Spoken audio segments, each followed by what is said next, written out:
ये इतना लिखेंगे, हाँ फटाफट। लिमिटेशन तो एक बता दिए थे, 3 लिमिटेशन है। पहला, साइक्लोट्रॉन से सिर्फ चार्ज पार्टिकल को एक्सेलरेट करवाते हैं, न्यूट्रल पार्टिकल को नहीं, ठीक है। न्यूट्रल पार्टिकल जाएगा तो उस पर फोर्स ही नहीं लगेगा, सिंपल। दूसरा, साइक्लोट्रॉन्स का यूज हम लोग हैवी चार्ज पार्टिकल को एक्सेलरेट करवाने में करते हैं। छोटा भी एक्सेलरेट करवा सकते हैं, लेकिन यूज करते हैं हम लोग heavy charge particle, proton, neutron और अल्फा पार्टिकल को एक्सेलरेट करवाने में। और तीसरा, इलेक्ट्रॉन को एक्सेलरेट नहीं करवा सकते हैं। लॉजिक बड़ा सिंपल बता देते हैं, इलेक्ट्रॉन को काहे नहीं एक्सेलरेट करवा सकते हैं। इलेक्ट्रॉन का मास कम है, तो जब साइक्लोट्रॉन में एक्सेलरेट करवाओगे ना, तो इसका रफ्तार इतना पकड़ लेगा कि फ्रीक्वेंसी मैच नहीं हो पाएगा। किसका फ्रीक्वेंसी? चार्ज का फ्रीक्वेंसी और ऑसिलेटर का फ्रीक्वेंसी गड़बड़ा जाता है, बहुत हाई स्पीड होने की वजह से। अच्छा, कैसे गड़बड़ा जाता है? तो इसी को समझा रहे थे, बस समझ लो। देखो, आइंस्टीन का एक इक्वेशन है, आइंस्टीन का ये इक्वेशन में भी आप कभी देखे होंगे, m बराबर m0 by under root 1 minus v square by c square. 1 minus m बराबर m0 by 1 minus under root v square minus C square. ये आइंस्टीन का ये इक्वेशन क्या कहता है? ये इक्वेशन ये कहता है, सिंपल रूप से सुनना ध्यान से, कि अगर कोई ऑब्जेक्ट चल रहा होता है, एकदम सिंपल, अभी मेरा मास मान लो कि 10 kg है, ठीक है, मान लेते हैं, तो ये मेरा कहलाएगा रेस्ट मास। क्या कहलाएगा? लेकिन अगर हम चल रहे हैं तो मेरा मास कहलाएगा मूविंग मास। क्या कहलाएगा? मूविंग मास। रेस्ट मास और मूविंग मास में अंतर होता है। मूविंग मास मतलब चलते टाइम आपका मास, और रेस्ट मास जब आप रुके हुए हैं। आइंस्टीन का कहना था कि जब आप चल रहे होते हैं तब आपका मास थोड़ा सा बढ़ जाता है, थोड़ा सा क्या हो जाता है, तो आपको पता इसलिए नहीं चलता है क्योंकि देखो, मान के चलो कि कोई चल रहा है, एक लड़का है जिसका रेस्ट मास जो है मान लो कि 5 kg है, रेस्ट मास 5 kg है, ठीक है। ये चल रहा है, कितना की स्पीड से चल रहा है? मान लो कि 100 मीटर पर सेकंड चल रहा है, तो इसका मूविंग मास कितना होगा? कैसे बनाएंगे? तो फॉर्मूला पे सेट करेंगे, m बराबर m0 बाई m0 मतलब अभी रेस्ट मास कितना है? 5 kilo, under root 1 minus v square by C square. v square, तो v स्क्वायर का वैल्यू बताओ कितना?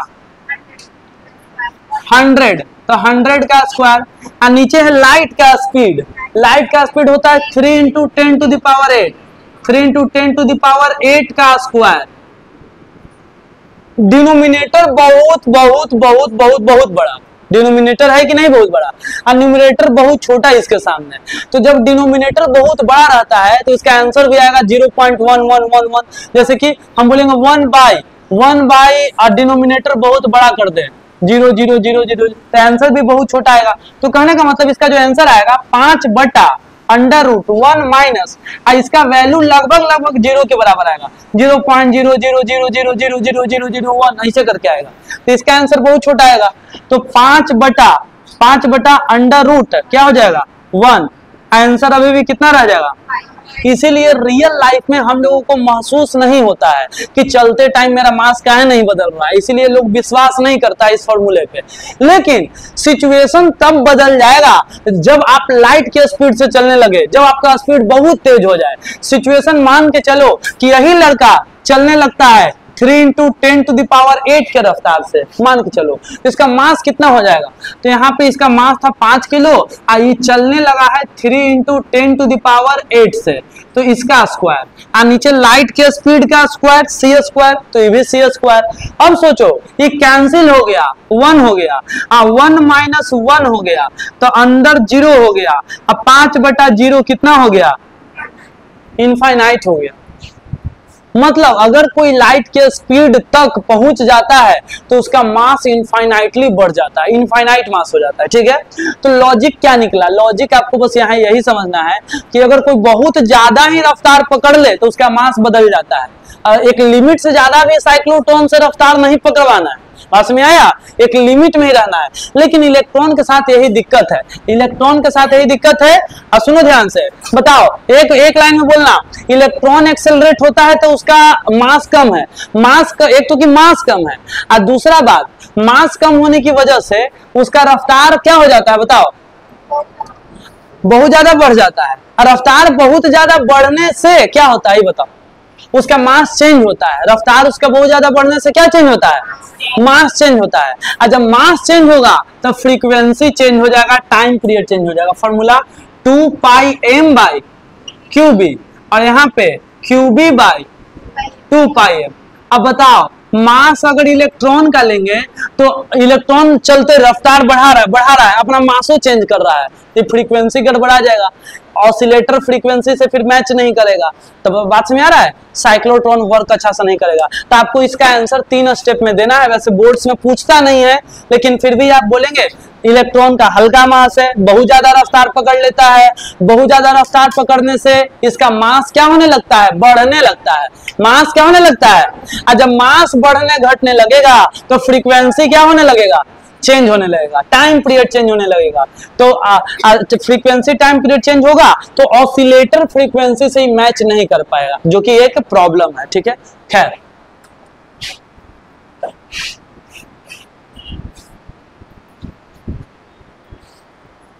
यहां पे हम नीचे लिखते हैं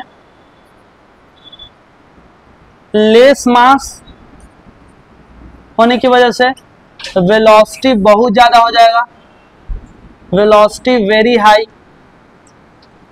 अब वेलोसिटी दिख रहा है जी यहाँ पे, लेस मास, अच्छा सुन लो ना, तो लिख लेना, सुनो ध्यान से, एक सेकेंड। अरे लेस मास, ठीक है, जो हम बोले लेस मास, वेलोसिटी वेरी हाई। अब वेलोसिटी बहुत ज्यादा होने से क्या हो जाएगा बताओ, वेलोसिटी ज्यादा होने से मास चेंज हो जाएगा। क्या हो जाएगा, मास चेंज। अब मास चेंज होगा तो क्या चेंज होगा बताओ,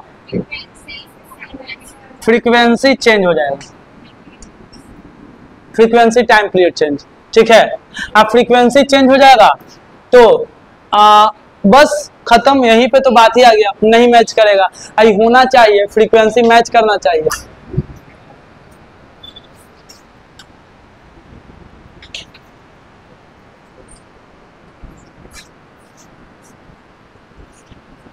इधर वाला लिख लिया, इधर वाला मिटा देते हैं हम।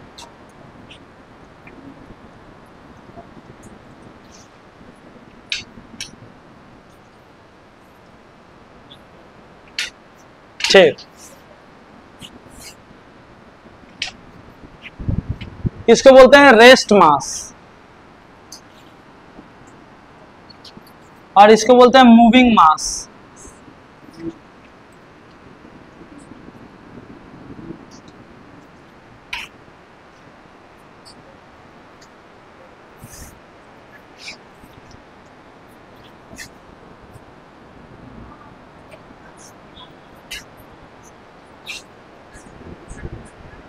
अभी ब्लर है क्या, है ना?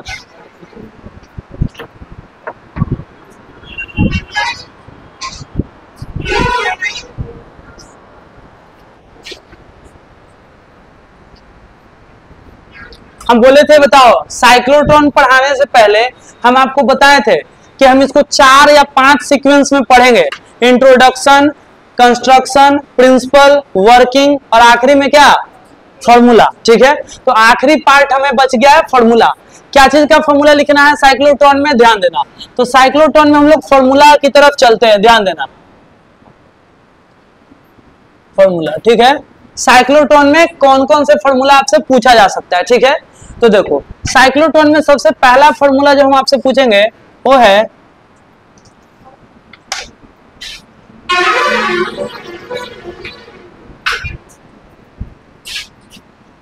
इसको मिटाते हैं, तीसरा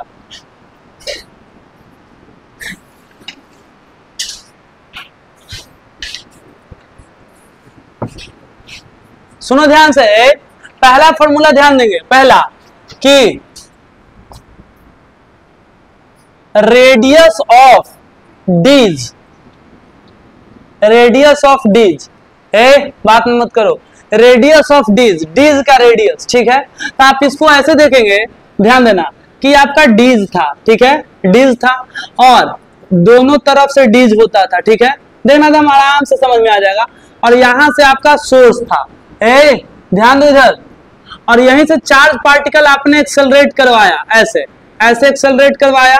अब देखो मेन मेरा कहने का मकसद ये है कि जब ये चार्ज पार्टिकल निकला आखिरी बार, ऐसे यहां से ऐसे, और यहाँ पे इसका टारगेट था, ध्यान देना, जब ये आखिरी बार यहाँ पे चार्ज पार्टिकल निकला इस पॉइंट पे, तो आपको पूरा फोकस यही पॉइंट पे बना के रखना है, ठीक है, आखिरी पॉइंट पे।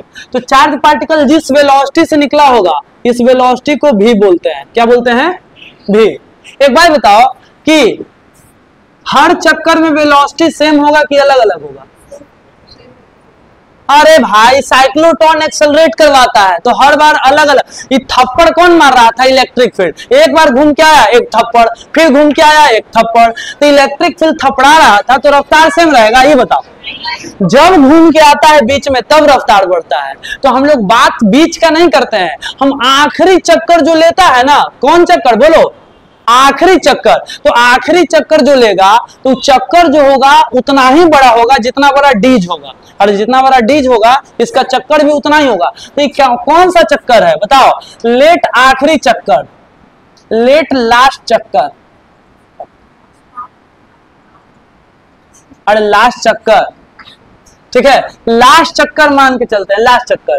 तो लास्ट चक्कर में हमको क्या बताना है? लास्ट चक्कर में वेलोसिटी भी होगा। सर इससे पहले वाले में कुछ अलग होगा, उससे पहले वाले में कुछ अलग होगा, तो लास्ट चक्कर में वेलोसिटी हम भी मान लिए। तो हम रेडियस पूछेंगे, रेडियस। तो आपको फॉर्मूला पता है, M V by Q B, M V by Q B. M किसका मास सर? एम उसी का मास, किसका मास बताओ? जो इसमें चार्ज एक्सेलरेट कर रहा होगा। भी मतलब ये वाला वेलोसिटी, और क्यू बी। तो सर ये तो डायरेक्ट फॉर्मूला लिख दिए, फॉर्मूला लिख दिए, लेकिन यहाँ पे आर जो है ना, ये आर क्या आया बताओ? ये आर क्या आया? रेडियस ऑफ डीज। लेकिन ये तबे आएगा ना जब आप वेलोसिटी लिखेंगे, क्या? Velocity in last round, velocity in last round. आखिरी राउंड में, या आखिरी राउंड में कितना रफ्तार से घुमा, ठीक है। तो ए वाला का अगर वेलोसिटी भरेंगे तो रेडियस जो आएगा ए वाला, ये पूरा डीज का रेडियस आएगा, तो उससे डीज का रेडियस। फॉर्मूला वही है लेकिन थोड़ा समझने का तरीका अलग है। चलो हम आपसे पूछते हैं कि चलो यहाँ पे हो गया, हम भी का वैल्यू पूछ लेंगे, तो आप भी तो एक बार में बता देंगे, तो वही वाला है R into Q B, sorry R into Q B by M, यही ना, R into Q B by M. हाँ, तो ये फॉर्मूला के नाम पे कुछ है नहीं। मेन इसमें जो पूछता है एग्जाम में वो है काइनेटिक एनर्जी, आपसे पूछता है। क्या पूछता है? Kinetic energy in last round, last round.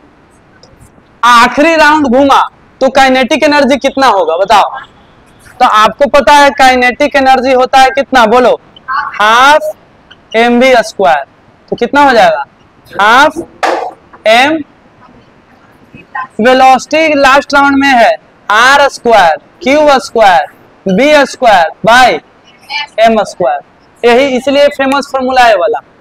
तो एम से एम कट गया, एगो एम बचा, तो आपका हो गया R square Q square B square divided by 2m। ये हो गया। ए बात मत करो बीच बीच में, ठीक है, बार बार मना कर रहे हैं। R square Q square B square by 2m, ये हो गया आपका काइनेटिक एनर्जी का फॉर्मूला। तो काइनेटिक एनर्जी आप इस तरीके से लिख सकते हैं। काइनेटिक एनर्जी भी तीन ही फेमस फॉर्मूले हैं। लिखना चाहें तो हम क्या बोले, हमेशा बात करते हैं लास्ट राउंड का, ठीक है। लेकिन एक चीज जो है, राउंड कोई सा भी हो सेम होगा, वो है फ्रीक्वेंसी और टाइम पीरियड। क्या सेम होगा बताओ? कारण देख लो, फ्रीक्वेंसी का फॉर्मूला पहले, टाइम पीरियड का फॉर्मूला लिखो 2 pi m by Q B. अब बताओ राउंड चाहे कोई सा भी हो, 2 पाई कांस्टेंट रहेगा, मास वही रहेगा। अब मास वही रहेगा क्योंकि हम लोग इलेक्ट्रॉन तो एक्सेलरेट करवा नहीं रहे हैं कि मास बदलेगा, हैवी पार्टिकल है, तो खैर मास नहीं हम मान रहे हैं बदल रहा है। चार्ज भी वही है क्योंकि चार्ज वैसे भी इनवेरिएंट नेचर का होता है, चार्ज का स्पीड से कोई लेना देना नहीं है, पहले चैप्टर में पढ़े थे। अब भी हमने कांस्टेंट सेट कर दिया है। तो चक्कर चाहे पहला हो चाहे आखिरी हो, राउंड चाहे कोई सा भी हो, इन any round, in any round, in any round, ठीक है, कोई सा भी राउंड हो, आपका टाइम पीरियड यही रहेगा, ठीक है। और फ्रीक्वेंसी भी वही रहेगा, क्यूबी बाई 2 पाई एम।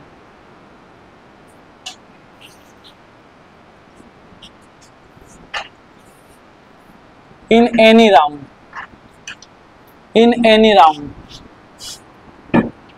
कोई सा भी राउंड में। हाँ, और कुछ होता है क्या सर? नहीं, ऑलमोस्ट तो बात यही है। आपसे अगर देख ले इसमें कुछ टॉपिक और है तो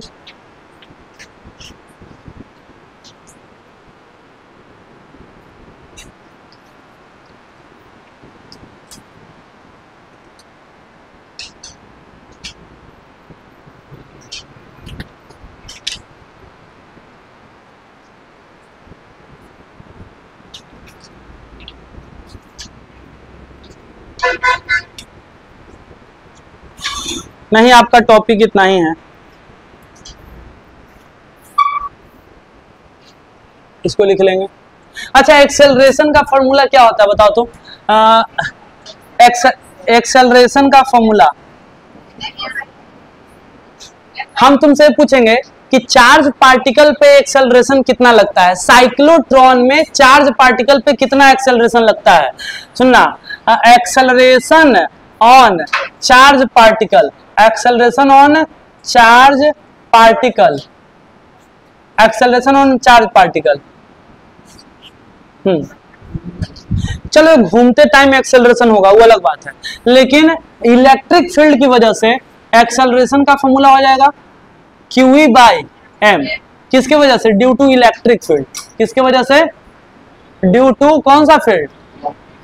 इलेक्ट्रिक फील्ड। अब तुम खुद सोचो कि मास कम रहेगा तो एक्सेलरेशन क्या होगा बताओ? ज्यादा।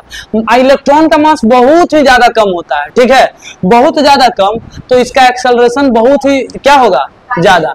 एक्सेलरेशन बहुत ज्यादा तो बाद में रफ्तारों बहुत ज्यादा पकड़ लेगा, और रफ्तार पकड़ के ये अपना मास वास चेंज करने लगता है। तो एक लॉजिक आप लगा सकते हैं यहाँ से ये वाले के लिए, acceleration on charge particle,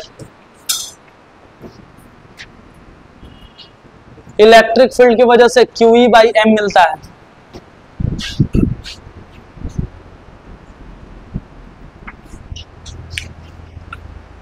formula लिख लेंगे, ज्यादा है नहीं। ये आपका टॉपिक साइक्लोट्रॉन वाला कंप्लीटली बता दिया।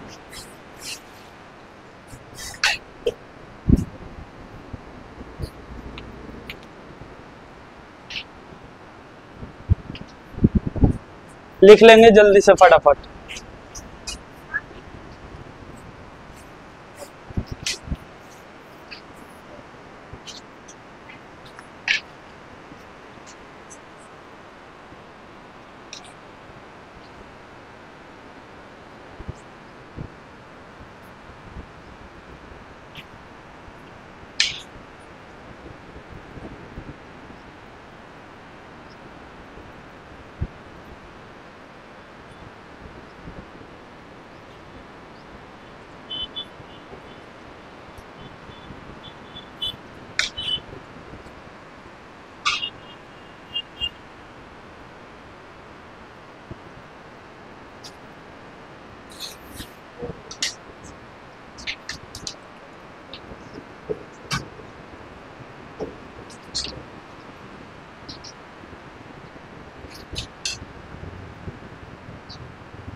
चलो आगे के टॉपिक पे आते हैं।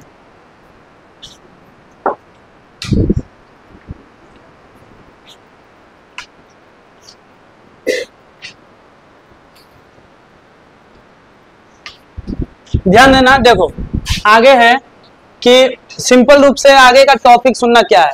आगे का टॉपिक इतना ही है कि मैग्नेटिक फील्ड में अगर आप कोई तार रखते हैं, करंट कैरिंग वायर, तो उस पर फोर्स लगता है। टॉपिक यही है। तो यहाँ पे हम लिखें, आप 10 क्लास में टॉपिक पढ़े भी होंगे, यहाँ पे लिखेंगे कि फोर्स ऑन, या लिख सकते हैं current carrying wire in magnetic field. Current carrying current carrying wire in magnetic field. चलो मैग्नेटिक फील्ड बहुत आसान टॉपिक है, ठीक है। इसका डेरिवेशन दो तरीके से, एक शॉर्ट में और एक थोड़ा सा लॉन्ग में। पहले शॉर्ट वाला ही बताएंगे, सुनना ध्यान से।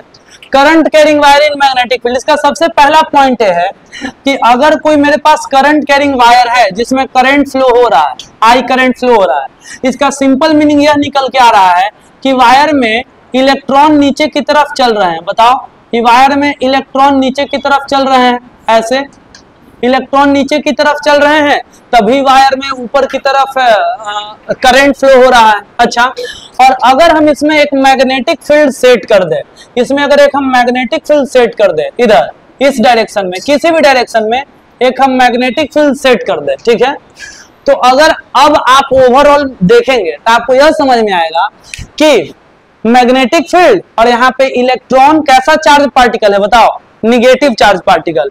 तो इलेक्ट्रॉन आपका निगेटिव चार्ज पार्टिकल है, जो कि साफ साफ आपको दिख रहा है, इलेक्ट्रॉन इलेक्ट्रॉन इलेक्ट्रॉन। तो चार्ज पार्टिकल दिख गया, अब मैग्नेटिक फील्ड दिख गया, यानी कि पक्का इस पे फोर्स लगेगा। एकदम 100% गारंटी है कि क्या लगेगा, फोर्स लगेगा। तो फोर्स लगेगा तो इलेक्ट्रॉन पे फोर्स लगेगा। किधर लगेगा पहले ही देखते हैं, किधर लगेगा। मैग्नेटिक फील्ड इधर, मैग्नेटिक फील्ड अंदर की तरफ सेट करते हैं ताकि फोर्स समझ में आए थोड़ा सा, ठीक है। मैग्नेटिक फील्ड अंदर की तरफ हम सेट करते हैं ऐसे, मैग्नेटिक फील्ड अंदर की तरफ ऐसे सेट करते हैं जी, ठीक है, आपको ज्यादा समझ में आएगा, ठीक है। चलो, ये आपका हो गया मैग्नेटिक फील्ड, हमने मैग्नेटिक फील्ड सेट किया अंदर की तरफ। अब बताना जल्दी से, मैग्नेटिक फील्ड अंदर, ठीक है, इलेक्ट्रॉन जा रहा है नीचे की तरफ, तो फोर्स इधर आ रहा है, फोर्स इधर। और आपको बताए थे कि निगेटिव चार्ज रहे तो फोर्स को क्या कर देना है, पलट देना है।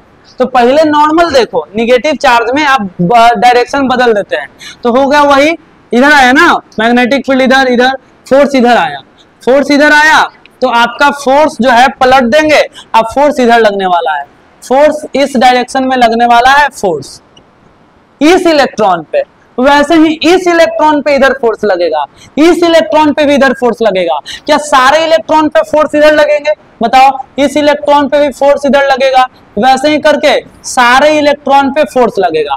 अब ओवरऑल यह रिजल्ट निकल के आया कि जब सारे इलेक्ट्रॉन में पे फोर्स लग रहा है और वायर के अंदर इलेक्ट्रॉन है, तो पूरा वायर पे ओवरऑल फोर्स महसूस होगा, ठीक है। तो यही बात है, इसको हम ऐसे लिखेंगे कि हाँ फोर्स लगेगा। अब फोर्स कितना लगेगा ये कैसे बताएंगे सर, ये देखो ये कैसे बताएंगे।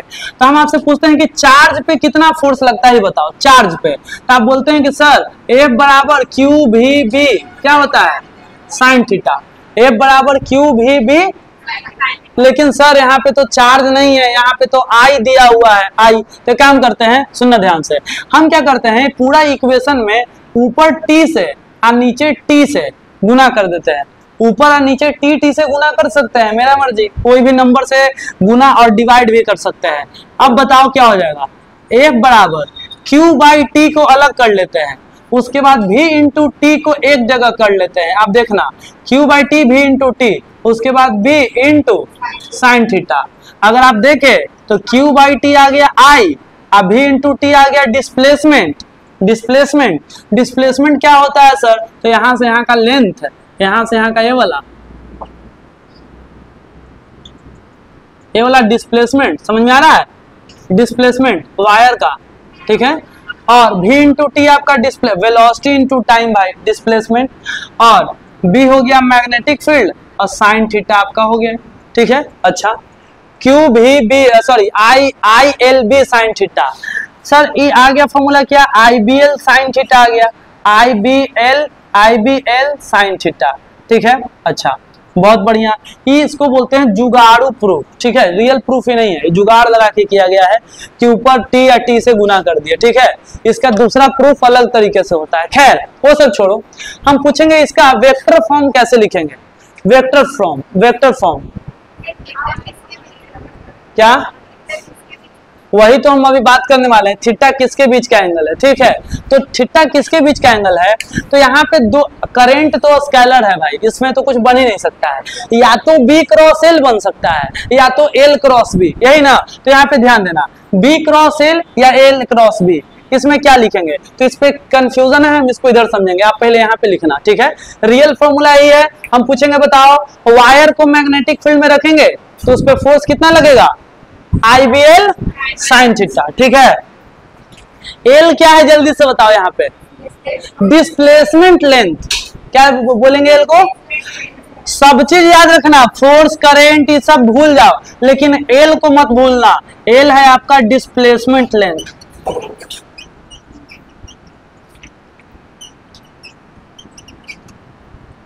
Displacement length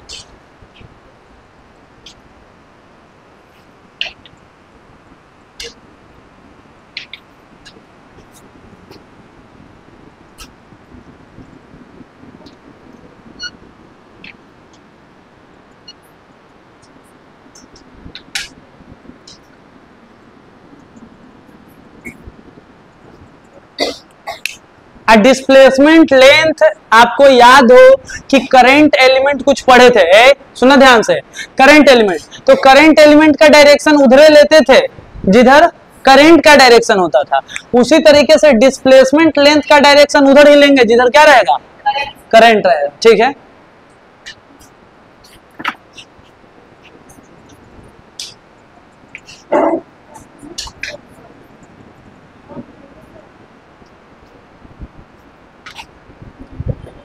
current carrying wire in magnetic field, ये आपको आसानी से समझ में आ गया, IBL sin theta.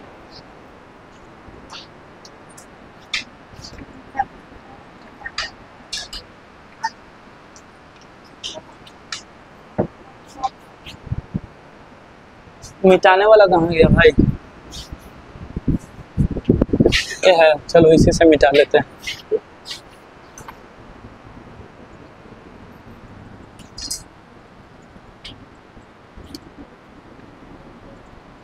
Displacement length, और यहाँ पे हम लिख देते हैं ब्रैकेट में इन डायरेक्शन ऑफ करंट,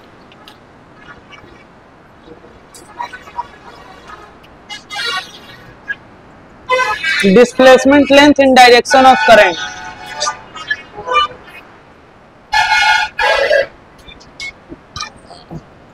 ये पूरा संगीत के सातों स्वर सुनने को मिल जाता है यहाँ पे।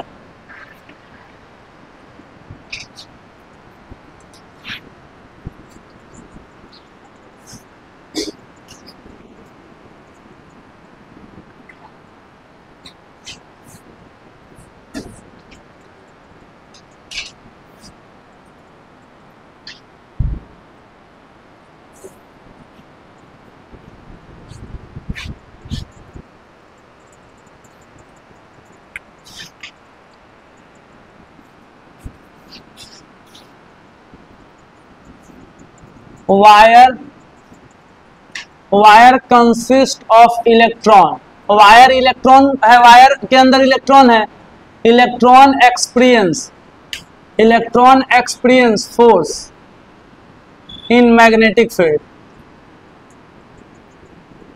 Wire consist of electron, electron is moving और इसके अंदर इलेक्ट्रॉन मूव कर रहा है। वायर कंसिस्ट ऑफ इलेक्ट्रॉन, चूंकि हम करंट दिखाए हैं तो इलेक्ट्रॉन मूव कर रहा है, इलेक्ट्रॉन इज मूविंग, तो इलेक्ट्रॉन एक्सपीरियंस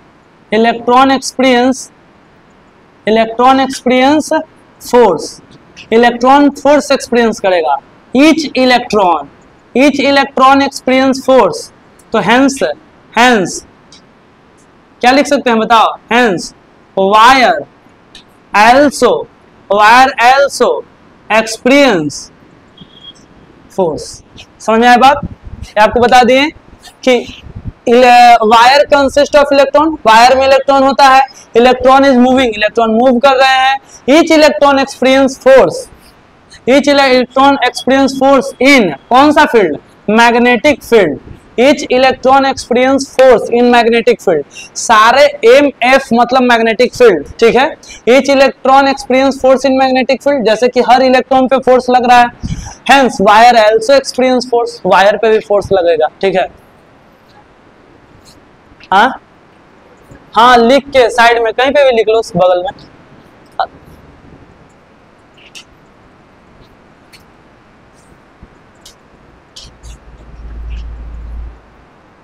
अब यहाँ पे कंफ्यूजन यही का था, ठीक है, जो कि आप खुद बताएंगे। ए बराबर आई बी क्रॉस एल होना चाहिए कि एल क्रॉस बी, ठीक है। मतलब कोई ऐसा रूल नहीं है कि हम बोल देंगे मान लेना, आप खुद डिसाइड करना, ठीक है। एल क्रॉस बी, तो आपको इतना तो अंदाजा हो गया होगा वेक्टर पढ़ते पढ़ते थोड़ा सा कि फोर्स का वही डायरेक्शन होगा, फोर्स का वही डायरेक्शन होगा। अच्छा पहले इस फॉर्मूला पे चलते हैं, ठीक है। इस फॉर्मूला दोनों पे कौन सही है, तो ये फॉर्मूला ई कह रहा है ना, ई वाला फॉर्मूला ई कह रहा है। सुनो, खैर इधर नहीं दिख रहा होगा, रुक जाओ,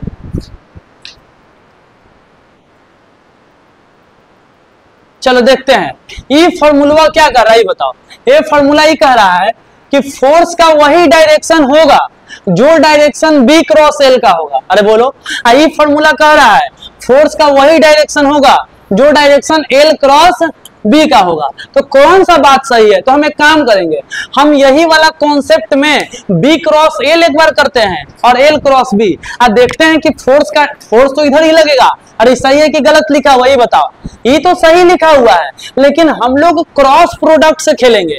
आप देखेंगे कि ये वाला एल क्रॉस बी से इन्हें मिल रहा है कि बी क्रॉस एल से मिल रहा है। मेरा बात समझ आ रहा है, बी क्रॉस एल से कि एल क्रॉस बी से। चलो देखते हैं, एल ऊपर की तरफ, एल ऊपर की तरफ, ऐसे एल ऊपर की तरफ। अब मैग्नेटिक फील्ड कहाँ की तरफ है, ये बताओ, अंदर की तरफ। एल ऊपर की तरफ, मैग्नेटिक फील्ड अंदर की तरफ, ठीक है। अब बताना, एल ऊपर की तरफ, एल मतलब लाल, ठीक है, ठीक है, लाल, थोड़ा सा याद रखना। एल ऊपर की तरफ, जब समझ में भी आएगा, और मैग्नेटिक फील्ड अंदर की तरफ, ठीक है।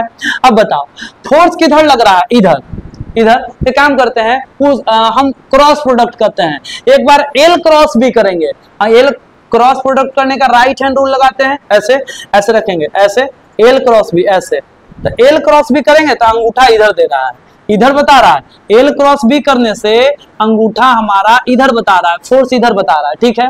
लेकिन सर बी क्रॉस एल करिए तो बी क्रॉस एल, तो बी तो इधर है, तो बी क्रॉस एल करने के लिए देखो क्या करना पड़ेगा, हमको एन आना पड़ेगा, एन। अंगूठा ऐसे रखना पड़ेगा, हाथ ऐसे रखना पड़ेगा, बस में आ रहा है। बी क्रॉस एल करेंगे तो फोर्स इधर आएगा। अगर आप एल क्रॉस बी करते हैं तो फोर्स इधर आता है, लेकिन बी क्रॉस एल करते हैं तो इधर आता है। तो सही कौन है बताओ, जल्दी से बताओ। एल क्रॉस बी वाला सही है कि बी क्रॉस एल वाला? अब बताओ, एल क्रॉस बी, यानी कि this is right and this is wrong, ठीक है। कारण आपको समझा दिए, क्योंकि एल क्रॉस बी करते हैं तबे फोर्स का सही डायरेक्शन मिल रहा है हमको, समझ में आया। तो वेक्टर, हाँ तो रियल जो डायरेक्शन है वो इधर ही होगा ना, रियल डायरेक्शन। मतलब रूल के अकॉर्डिंग देखा जाए फोर्स का, जैसे कि भाई क्या बोले हम तुमको, इलेक्ट्रॉन नीचे जा रहा है तो चलो फोर्स उधर आया, ठीक है। लेकिन हम आपको ये बात लिखवाएं किस लिए, आपको फाइनल डायरेक्शन पता करना है तो पलटना ही पड़ेगा। तो फाइनल फोर्स इधर ही लग रहा है, ठीक है। तो आपका रियल फॉर्मूला ये हो जाएगा, ठीक है।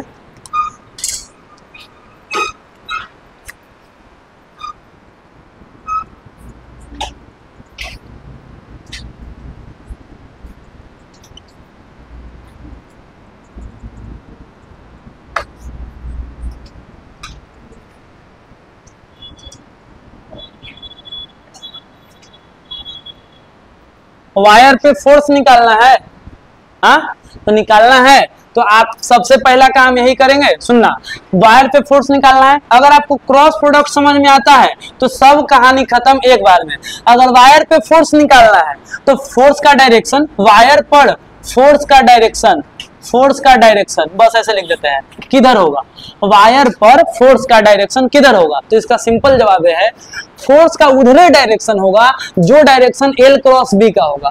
फोर्स का उधरे डायरेक्शन होगा जो डायरेक्शन किसका होगा, एल क्रॉस बी का। तो हम बोल सकते हैं कि direction of L cross B, direction of L cross B is direction of force on wire,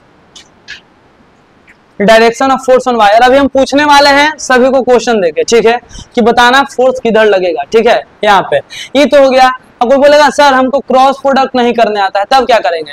तब आप राइट हैंड पाम रूल का यूज करें, ठीक है। राइट हैंड पाम रूल का यूज इसमें कैसे करेंगे? देखो, अगर आपको नहीं आता है तो दूसरा आप करेंगे by using right hand palm rule. By using rule बहुत सारा है, फ्लेमिंग का भी रूल है, फ्लेमिंग का रूल तो लिख देते हैं, जो हमारे किताब में वो पहले लिख देते हैं। By using Fleming left hand rule, Fleming का लेफ्ट हैंड रूल पता है ना? लेफ्ट हैंड रूल ये वाला रूल, ठीक है। फ्लेमिंग का लेफ्ट हैंड रूल क्या कहता है भाई? लेफ्ट हैंड रूल यही वही वाला सब चीज सेम है। लेफ्ट हैंड रूल कहता है कि ये फोर्स बताएगा कब? जब आप इस वाले उंगली को मैग्नेटिक फील्ड में रखें और इसको करंट में रखें। मैग्नेटिक फील्ड और करंट यहां पे लिख देते हैं। फ्लेमिंग का लेफ्ट हैंड रूल, इफ एक लाइन में, इफ हमारा हो गया कौन सा? ये है ना four finger,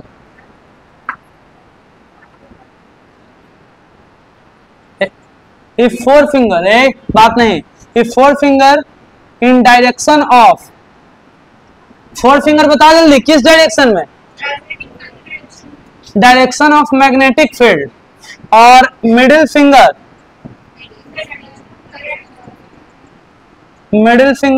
in direction of current,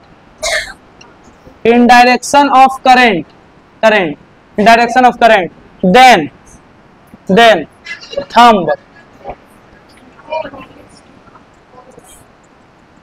thumb gives direction of force।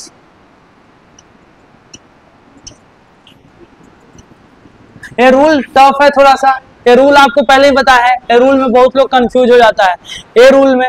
तो ये रूल करने का मतलब ये है कि आप अगर लगा पा रहे हैं तो अच्छा है। ये रूल का एक शॉर्ट ट्रिक ये है कि आप जब भी इस रूल का यूज करो तो पहला फिंगर जो है आपका होना चाहिए मैग्नेटिक फील्ड के डायरेक्शन में, ठीक है।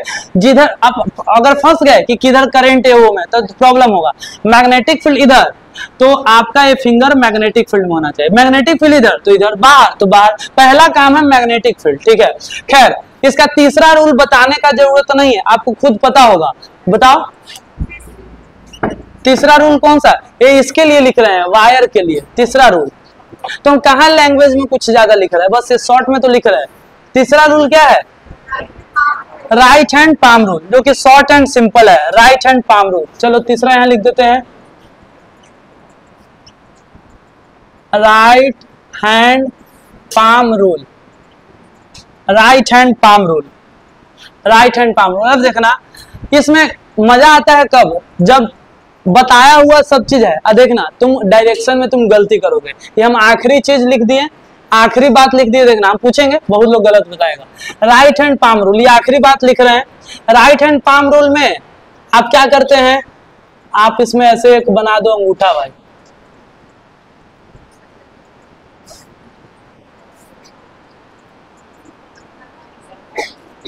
हाँ नजर लगा दिया सर।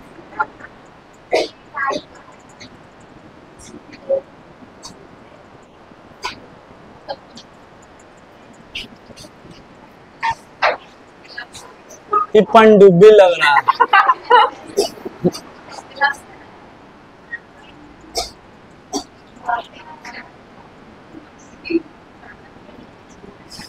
चलो अब देखते हैं, ध्यान देना। इसमें ये चारों उंगली को रखते हैं मैग्नेटिक फील्ड के डायरेक्शन। ये आपका राइट हैंड है, पहली बात, ये राइट हैंड, राइट हैंड का पाम है, राइट हैंड का पाम। ये आप चारों उंगली रखेंगे मैग्नेटिक फील्ड के डायरेक्शन में, ठीक है। और अंगूठा को रखेंगे आप करंट के डायरेक्शन में, करंट के डायरेक्शन में। तो अगर ऐसा रखेंगे तो आपका जो पाम है, पाम जो है गिव्स डायरेक्शन ऑफ फोर्स, इसी को बोलते हैं राइट हैंड पाम रूल, ठीक है। अब देखना, अब गलती करवाने में मजा आएगा, ठीक है। इसको मिटाते हैं। गलती करवाने मतलब आपको सब चीज बताया गया है। अब पहला बात यह है कि पहले हम देख लेते हैं क्वेश्चन पूछ के सभी से एक एक।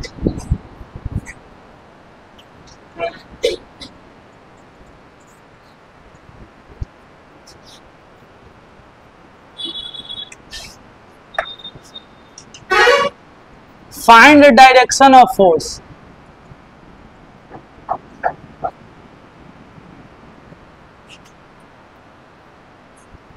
Find the direction of force, ठीक है। चलो इसमें हम क्वेश्चन बना लेते हैं पहले। करंट इधर, मैग्नेटिक फील्ड बाहर, ठीक है, मैग्नेटिक फील्ड बाहर और करंट इधर। चलो बताओ फोर्स का डायरेक्शन, चलो तुम बताओ सबसे पहले, जल्दी जल्दी।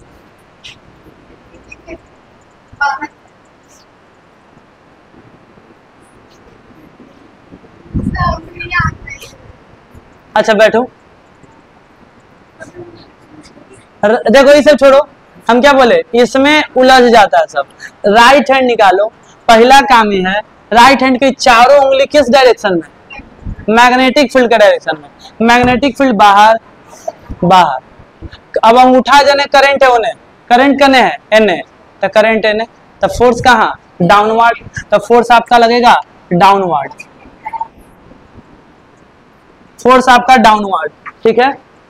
रेड वाला मार्कर कहाँ है,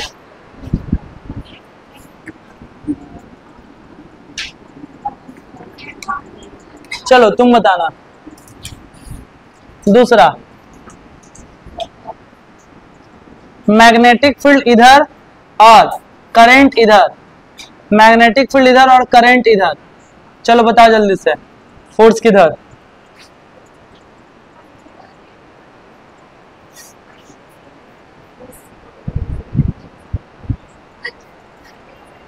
क्या, अब बताने बताने में सब नाखून चिबा जाओ।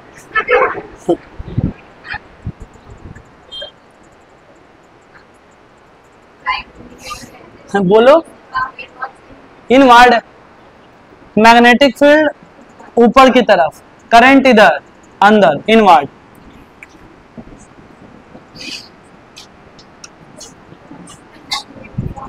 तुम आकांक्षा, मैग्नेटिक फील्ड इधर और एक वायर है, इसमें करंट भी इधर, फोर्स किधर,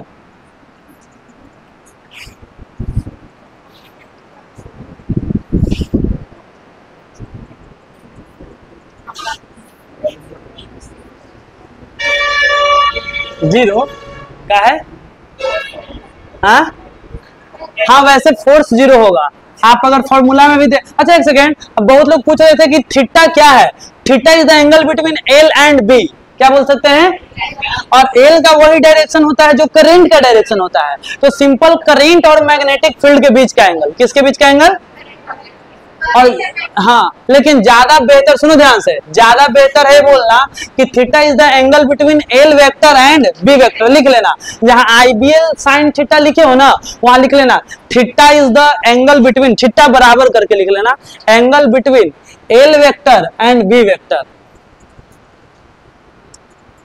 L vector and B vector, या और आई एंड बी, और आई एंड बी, मतलब उसको आई एंड बी के बीच का भी एंगल बोल सकते हैं।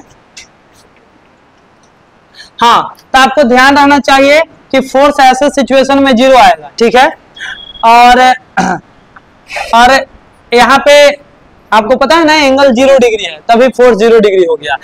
क्यों, कारण क्योंकि इलेक्ट्रॉन भी ऐसे से चल रहा होगा, अगर वायर ऐसे है तो इलेक्ट्रॉन यही लाइन में चल रहा होगा, और जब चार्ज चलता है मैग्नेटिक फील्ड के लाइन में तो फोर्स 0 लगता है। चलो ये सब बता देंगे। तीसरा, चौथा, तुम बताओगी चौथा, इसमें ये देने का तो कोई लॉजिक बनता नहीं है, लेकिन पहले हम खुद बता देते हैं। देखो मैग्नेटिक फील्ड इधर और करंट इधर, तब बताओ कितना, तब भी 0, ये तो ठीक है। पांचवा देखते हैं, पांचवा, मैग्नेटिक फील्ड अंदर क्रॉस, ऐसे मैग्नेटिक फील्ड है आपका क्रॉस, और वायर ऐसे है, वायर में ऐसे करंट जा रहा है। चलो बताओ फोर्स किधर, डाउनवर्ड, मैग्नेटिक फील्ड अंदर, करंट इधर, फोर्स इधर, फोर्स आपका इधर आएगा। और ध्यान दें ना, फोर्स हमेशा तार से 90 डिग्री पे रहेगा। आप ये जिसको भी पता है ना, सब बात पता रहेगा कि फोर्स एल क्रॉस बी के डायरेक्शन से आता है। फोर्स एल से 90 डिग्री पे रहेगा, फोर्स बी से भी कितना डिग्री पे रहेगा, 90 डिग्री पे। एल और बी जरूरी नहीं है कि 90 डिग्री पे हो, एल और बी के बीच में कोई भी एंगल हो सकता है, लेकिन F is perpendicular to L and F is perpendicular to B. ये बात ध्यान रखेंगे, वो सब छोड़ो, ये बात हो गया। हाँ, अब देखो दीपक, तुमसे है सवाल छठा सवाल न्यूमेरिकल है। न्यूमेरिकल है कि सुना ध्यान से कि एक मैग्नेटिक फील्ड है अंदर की तरफ 10 टेस्ला का। कितना टेस्ला का, 10 टेस्ला का मैग्नेटिक फील्ड। दूसरा ये है कि एक वायर इस तरीके से गया हुआ है ऐसे, जिसमें 2 एम्पियर का करंट फ्लो कर रहा है और वायर यहाँ पे 30 डिग्री का एंगल बना रहा है, ठीक है। अब वायर का लेंथ आपको दिया हुआ है, वायर का लेंथ 4 मीटर, वायर का लेंथ 4 मीटर, वायर का लेंथ कितना मीटर दिया हुआ है, 4 मीटर। बिना कैलकुलेशन किए ज्यादा, ठीक है, तुम्हें फोर्स बताना है, जल्दी से बताओ फोर्स।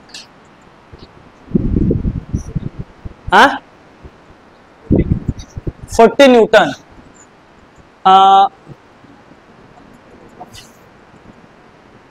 चलो तुम बताओ जल्दी। हाँ, जल्दी करो कैलकुलेशन, इसमें उतना कैलकुलेशन ही नहीं है, जल्दी फास्ट। हाँ, 40 न्यूटन सुन लिए, और हम पूछ ले रहे उससे। और तुम लोग कितना आंसर आया, 40 न्यूटन। और किसका किसका आ रहा है जो कैलकुलेशन करने के बाद 40 न्यूटन। अच्छा, और कोई दूसरा आंसर 40 के अलावा निकालते हैं क्या, IBL sine theta, IBL sine theta. तो I बराबर हो गया 2, B बराबर हो गया 10, L बराबर हो गया 4 और साइन हो गया 30।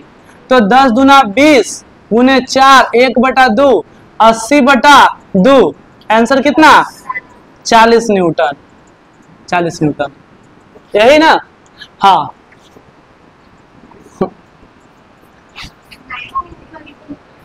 थीटा होता है, अभी भी लिखवा है, अभी theta angle between L and B. इसका बी अंदर की तरफ है, मैग्नेटिक फील्ड अंदर की तरफ, और एल इधर की तरफ है, एल इधर की तरफ, अरे एल इधर की तरफ, अब बी इधर की तरफ। ये वाला एंगल देने से क्या मतलब, ये तो झूठ सच है, ये झूठ सच एंगल है।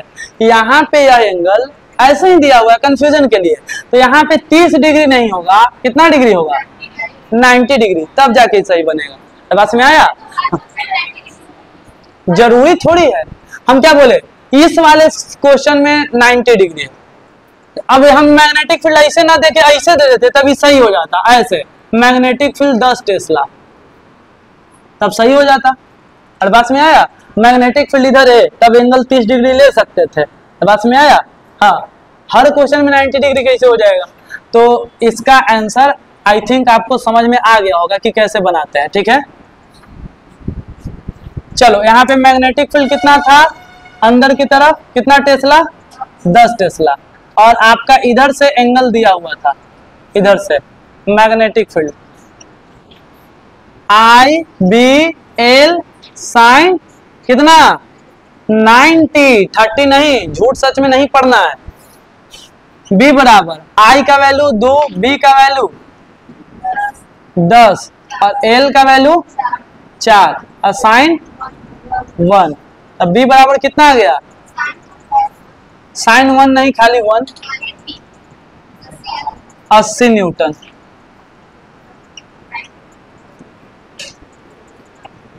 देखना, हम क्या बोले, गलती के ये वाले क्वेश्चन में गलती बहुत लोग करता है, मजा आता है गलती करवाने में। चलो देखना, 7वां तुम ही बताओगे, ठीक है। वैसे सब लोग भी बताएगा, अपना अपना आंसर निकालेंगे। एक वायर है, ठीक है, एक वायर कैसा है, पहले ऐसा है, सुना ध्यान से। 7वां, एक वायर है, स्क्वायर वायर है ऐसे, ठीक है। ये वायर रखा हुआ है मैग्नेटिक फील्ड में, ठीक है।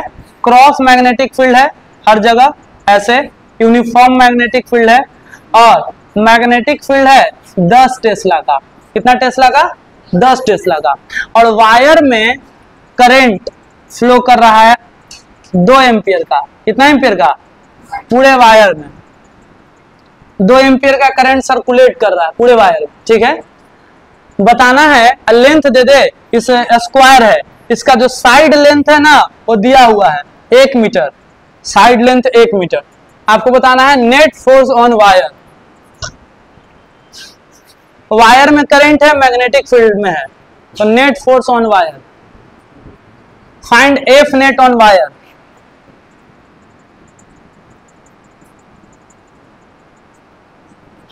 एफ नेट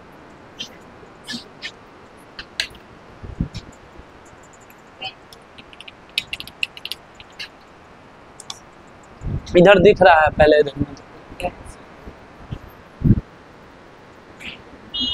कितना आएगा,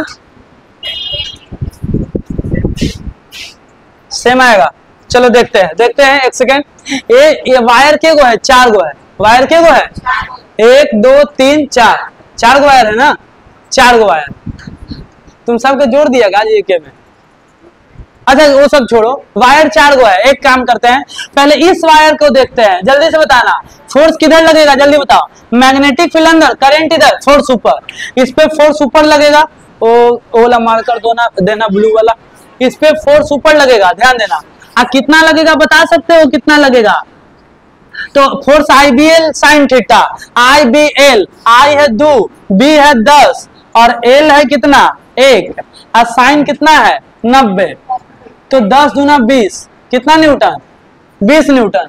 फोर्स कितना आएगा बोलो, 20 न्यूटन। इस पे तो यहाँ पे 20 न्यूटन लिखेंगे, सुनना लिख देते हैं ऊपर 20 न्यूटन, चलो 20 न्यूटन। इस पे बताओ मैग्नेटिक फील्ड अंदर, करंट ऊपर, फोर्स इधर, तो फोर्स इधर उतने आएगा क्योंकि सब डाटा सेम है, 20 न्यूटन। इस पे मैग्नेटिक फील्ड अंदर, फोर्स इधर, मैग्नेटिक फील्ड अंदर और करंट इधर, कहाँ गया मैग्नेटिक फील्ड अंदर और करंट इधर, तो इधर, तो यहाँ पे आएगा फोर्स इधर 20 न्यूटन और यहाँ पे 20 न्यूटन इधर आएगा।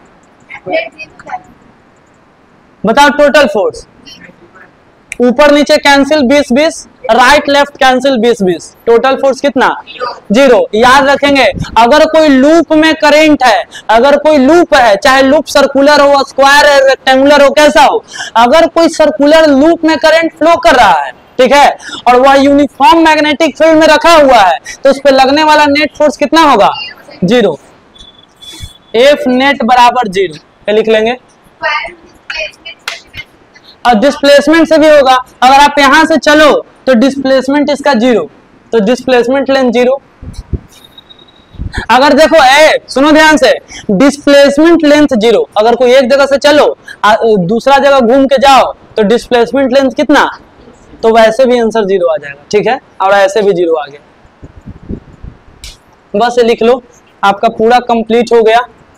बस इसमें इसको बस इधर एक लाइन में लिख देते हैं यहाँ पे, ठीक है।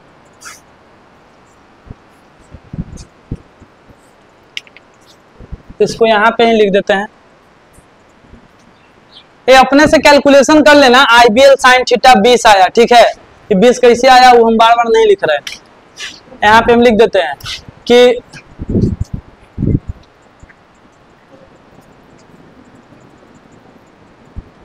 Current carrying loop in uniform magnetic field,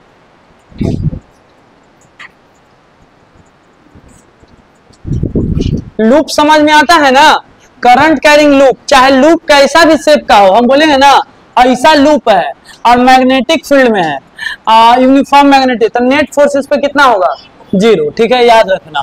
current carrying loop in uniform magnetic field, तब उस पे लगने वाला नेट फोर्स होगा 0।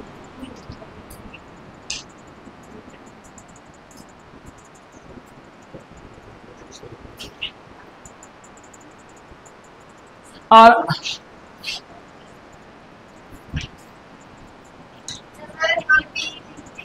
कहाँ पे एफ बराबर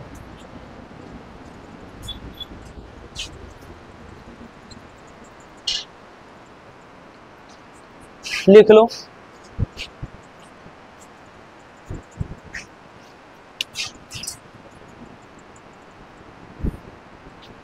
ये आपका पूरा टॉपिक कंप्लीट हो गया। और जो हम बता रहे थे कि कंफ्यूजन करने वाला इसमें क्वेश्चन होता है, उसका एक आखिरी क्वेश्चन यहाँ पे है जो सब लोग एक बार आंसर बताना हमें कि एक सेमी सर्कुलर वायर है, सेमी सर्कुलर वायर है, सेमी सर्कुलर है, इसमें करंट 2 एम्पियर का है। करंट कितना एम्पियर का है? 2 एम्पियर का। इस वायर का रेडियस जो है ना, रेडियस हम दे देते हैं, रेडियस 4 मीटर, रेडियस है 4 मीटर। सेमी सर्कुलर वायर का रेडियस 4 मीटर, करंट 2 एम्पियर। ठीक है। अब मैग्नेटिक फील्ड बिल्कुल अंदर की तरफ है, ऐसे cross magnetic field, cross magnetic field अंदर की तरफ है। अब मैग्नेटिक फील्ड आपको हम दे दिए 10 टेस्ला, 10 टेस्ला। आपको बताना है net force on wire, net force on wire, बस।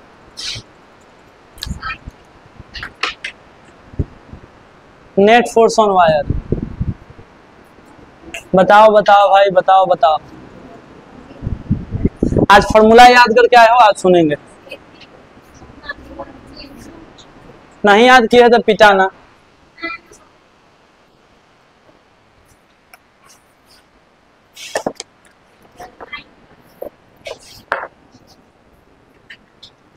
पहले इसका आंसर बताओ, तब बाद में उधर बताना। इसका आंसर कितना आएगा?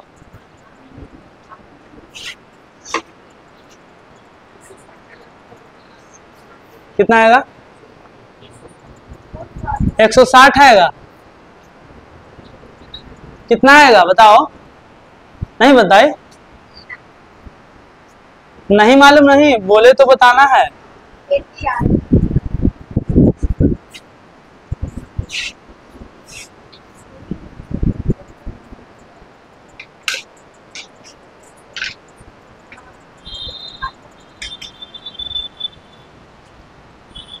एटी कैसे? IBL,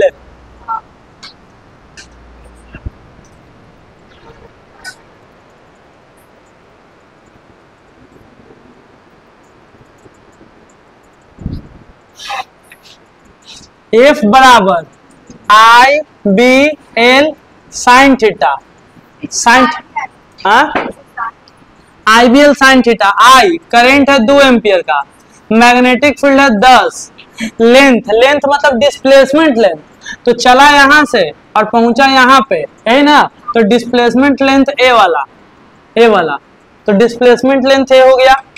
तो इसका R और R 2R हो जाएगा डिस्प्लेसमेंट लेंथ, तो 4 और 4 8, 8, ए रेडियस है 4, 4 4 8। असाइन थीटा एल वेक्टर और बी वेक्टर के बीच का एंगल, तो डिस्प्लेसमेंट लेंथ इधर की तरफ है और मैग्नेटिक फील्ड अंदर की तरफ है। यहाँ पे एंगल कितना डिग्री है? 90 डिग्री। तो हो जाएगा आपका 20 160 न्यूटन। बहुत बढ़िया।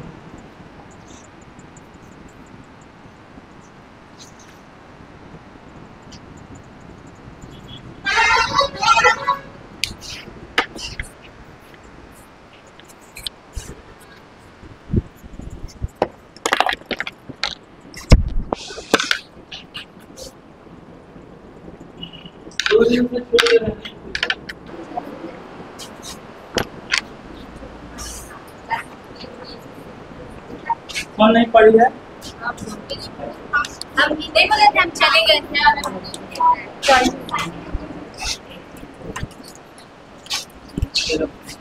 चलो बताओ। सबसे पहले बताओ, इधर है हमारा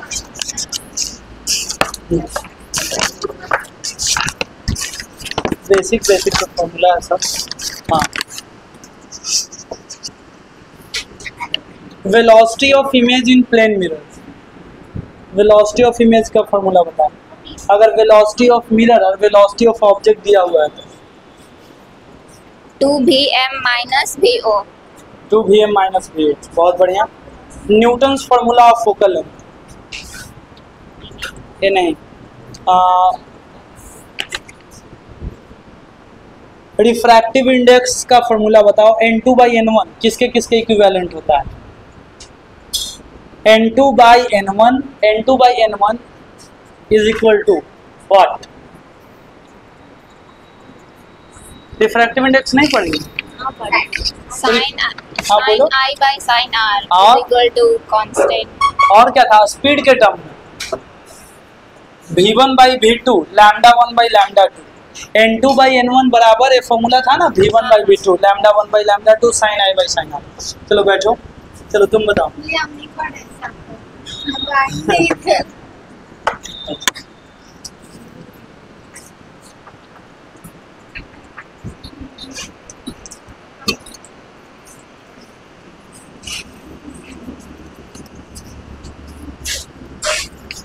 चलो बताओ, तुम बताओ हमें स्नेल्स लॉ बताओ। हाँ, N1 sin I equal to N2 sin R।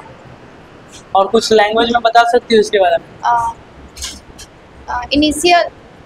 Initial रे होता है, देखे थे नहीं देखो सही है, वैसे इसका ये है कि जब लाइट एक मीडियम से दूसरे मीडियम में जाती है तो N1 बाई N2 मतलब साइन I और साइन R का रेशियो क्या रहता है? इक्वल होता है, कांस्टेंट रहता है या इक्वल रहता है। ठीक है, तो चलो नेक्स्ट बताओ तुम formula shift from glass slab का formula. Shift and glass slab sign shift बराबर हाँ T into 1 minus 1 by N। ठीक है, अगर सराउंडिंग मीडियम में एयर ना रहा तो एयर ना रहा तो ये जो फॉर्मूला बताइए तब है जब एयर रहा तब। हाँ, T 1 की जगह पे NL हो जाएगा, NL कोई भी N medium another medium by N slab minus 1 minus. ठीक है, बैठ जा। तुम बताओ टोटल इंटरनल रिफ्लेक्शन क्या होता है? Definition. हाँ, It is a reflection without mirror when light goes from denser medium to rarer medium. When light goes from denser medium to rarer medium, at certain situation, refraction stops and total light reflected back into the same medium. This is called total internal reflection. एक minute, on है कि नहीं देख लेते। हाँ on, ठीक। चलो formula बताओ, क्रिटिकल एंगल को पहले डिफाइन करो और उसका तब फॉर्मूला बताना। Critical angle. हाँ, Critical angle is that angle of incidence when angle of refraction is 90 degree और critical angle का फॉर्मूला होता है sin C is equal to refractive index in rarer medium by refractive index of denser medium. हाँ sign सी। या फिर ऐसे भी बोल चलो सकते बैठ जाओ, ठीक है। तुम बताओ। नहीं हम नहीं है, पता नहीं। तो कल पूछेंगे, ठीक है, याद करके आना।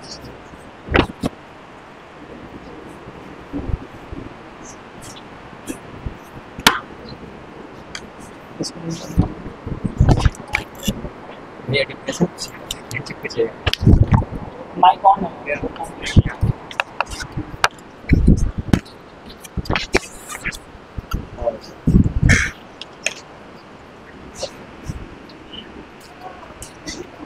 चलो बताओ, फॉर्मूला में पूछ रहे हैं तुमसे, सेकेंड पार्ट से पूछ रहे हैं। हाँ, तुम बताओगे हमें लैटरल डिस्प्लेसमेंट का फॉर्मूला D बराबर, ये नहीं याद है? लैटरल डिस्प्लेसमेंट यहाँ रखो ना, G by U. हाँ? G by U. G by U। Lateral displacement पता है क्या? वो refraction from glass slab, light का इनिशियल पाथ और फाइनल पाथ के बीच का गैप। ये बताओ तुम, मैं मिनिमम डेविएशन फ्रॉम प्रिज्म का फॉर्मूला या refractive index of prism. Sin minimum deviation plus A, sin minimum deviation plus A by 2 sin A by 2. ये फॉर्मूला किसका है? Refractive index of prism. Prism का मिनिमम डेविएशन के लिए। हाँ ठीक है। नेक्स्ट बताओ एंगुलर डिस्पर्सन का फॉर्मूला, थीटा बराबर theta is equal to deviation, theta is equal to deviation P minus deviation R। फिर से बोलो। Theta is equal to deviation P minus deviation R। ऐसे एंगुलर डिस्पर्सन तो angular dispersion omega is equal to theta बटा deviation y होता है।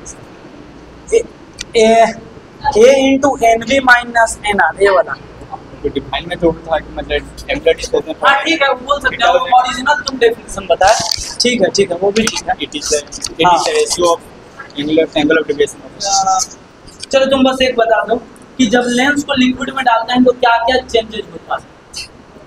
Lens को liquid में डालते हैं तो इसमें क्या चेंजेस आते हैं, उसके फोकल लेंथ पावर पे क्या फर्क पड़ता है। फोकल लेंथ उसका सेम और पावर उसका चेंज होता है। नहीं, ये बताइए दीपक, इसमें बताओ दीपक, लेंस को लिक्विड में डालते हैं, बैठ जाओ, जब लेंस को लिक्विड में डाल दिया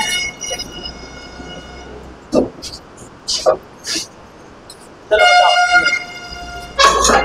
जब लेंस को लिक्विड में डालते हैं तो उसका 3 केस लेंस को लिक्विड में डालते हैं तो 3 केस बनता है। हाँ, और क्या? जब लेंस का रिफ्रैक्टिव इंडेक्स लिक्विड के रिफ्रैक्टिव इंडेक्स से कम हो, जब लेंस का रिफ्रैक्टिव इंडेक्स लिक्विड के रिफ्रैक्टिव इंडेक्स के इक्वल हो, और जब लेंस का रिफ्रैक्टिव इंडेक्स लिक्विड के रिफ्रैक्टिव इंडेक्स से कम हो। तो तीनों में क्या आता है बताओ। क्या तुम बस इतना बताओ कि लेंस को लिक्विड में डालेंगे तो फोकल लेंथ और पावर पे क्या फर्क पड़ेगा, बस। फोकल लेंथ बढ़ भी सकता है, घट भी सकता है। फोकल लेंथ बढ़ भी सकता है, घट भी सकता है। फोकल लेंथ हमेशा बढ़ता है मैग्नीट्यूड वाइज, ठीक है, चाहे केस कोई सा भी, फोकल लेंथ हमेशा क्या होता है, बढ़ता है, ठीक है। हाँ, ये बात अलग है कि माइनस में आ जाएगा, उस हिसाब से बोल रहे। और एक फेमस केस याद होगा कि लिक्विड में डालते हैं तो 4 गुना बढ़ जाता है फोकल लेंथ, याद है कि नहीं याद है, कि लेंस को लिक्विड में डालते हैं तो फोकल लेंथ 4 गुना बढ़ जाता है। तो आपसे अगर पूछा जाए कि लेंस को लिक्विड में डालते हैं तो क्या होता है, तो क्या बताओगे, फोकल लेंथ बढ़ जाता है, ठीक है। चलो, याद है, चलो ठीक है। तो नेक्स्ट क्लास में मिलते हैं, जो लोग नहीं याद किए हैं याद करके आएंगे, ठीक है। नेक्स्ट क्लास में याद करके आएंगे, ने थोड़ा बहुत थ्योरी डेफिनेशन भी।